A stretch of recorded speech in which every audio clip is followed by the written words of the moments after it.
ఈ money kitchen ఛానల్కి స్వాగతం అండి. ఈరోజు మనం గింజ రొట్టె చేసుకుందామండి. చాలా కమ్మగా ఉంటుంది. దీనికి కావాల్సిన పదార్థాలు మీకు చూపించాను.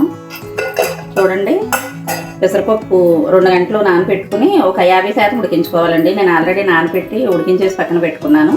మళ్ళీ కలిపే విధానం చూపించాను మీకు. చూడండి, కొబ్బరి చెక్క అండి, కాయలో ఒక చెక్క ముక్కలు కట్ చేసేసి మనం కూర పట్టేసుకున్నామండి మిక్సీలోను. ఒక కప్పు అవసరం లేదండి, కొంచెం ఇలాగ ఒక చెక్క. ఇలా బియ్యం పిండి సరిపడగా వేసుకుందామండి.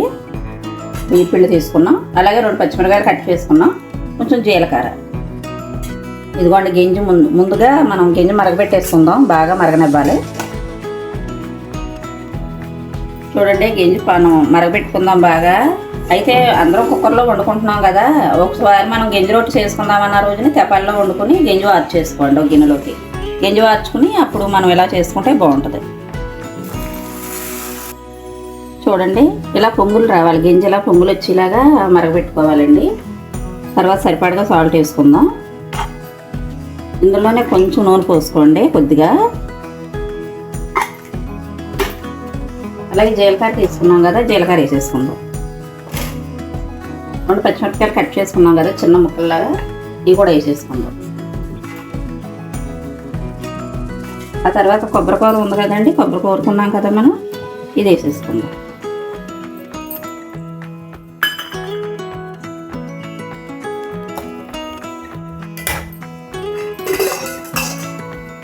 తర్వాత పెసరపప్పు ఉడకబెట్టి పెట్టుకున్నాం కదండి మనం. పప్పు 50% ఉడకబెట్టుకోమన్నాను కదా, ఇప్పుడు పప్పు వేసేసుకుందాం. ఇప్పుడు పప్పు వేసేసుకున్నాం కదా, ఇప్పుడు బియ్యం పిండి వేసేసుకుందాం. ఇలా కలిపేసుకోండి. చూడండి, మనం బియ్యం పిండి వేసుకున్నాక స్టవ్ ఆఫ్ చేసేసుకుని ఇలా పక్కన పెట్టి కలిపేసుకోవచ్చండి. ఇలా ముద్ద అయ్యేటట్టు. ముద్ద అయిపోయింది. ఇంకా మనం రొట్టె వేసేటప్పుడు చూపిస్తాను మీకు. రొట్టె వేసుకుందాం. చూడండి, ఇలా ముద్దల్లా కలిపేసుకున్నాము గట్టిగా. ఇప్పుడు మూకుడులో నూనె పోసుకుందామండి. పొయ్యి వెలిగించి మూకుడు పెట్టుకున్నాం. కొంచెం రొట్టెకి సరిపడగా నూనె పోసుకుందాము.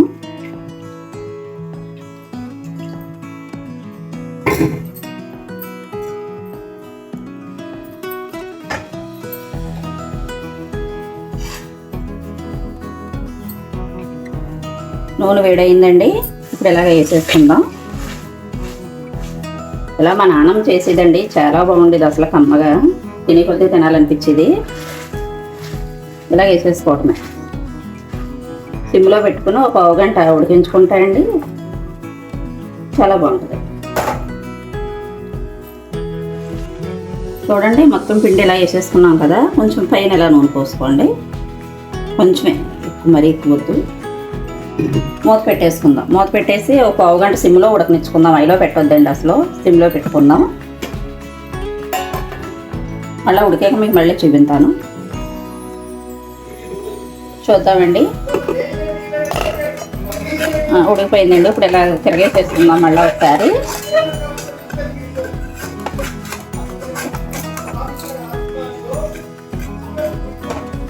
చూడండి, ఇలా చుట్టూ ఇలా తీసేసుకున్న తర్వాత తిరగేసేసుకుందాం. ఇలా తిరగేసేసుకోండి. అలా తిరగపడకపోయినా సగం చేసైనా తిరగేసేసుకోవచ్చు.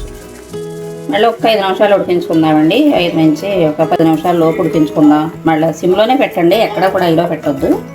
సిమ్లోనే పెట్టి మళ్ళీ మూత పెట్టుకుందాం. చూద్దామండి. ఉడికిపోయిందండి రొట్టె. ఇంకా స్టవ్ ఆఫ్ చేసుకుందాం. స్టవ్ ఆఫ్ చేసుకుని ఇలాగా ముక్కలుగా కట్ చేసుకుని తీసేసుకోండి. కొంచెం చల్లారేకి తీసుకున్నా బాగుంటుంది.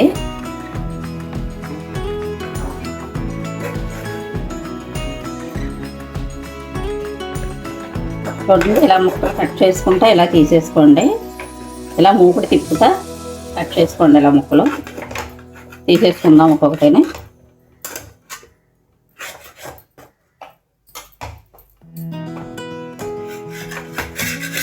ఇలా తీసేసుకున్నాం. చూడండి, మనకి గింజ రొట్టె రెడీ అయిపోయింది. చాలా బాగుంటుందండి, కమ్మగా ఉంటుంది. మీరు ఇంట్లో ట్రై చేయండి. ఈ వంట మీకు నచ్చితే లైక్ చేయండి, షేర్ చేయండి, సబ్స్క్రైబ్ చేసుకోండి, కామెంట్లో చెప్పండి.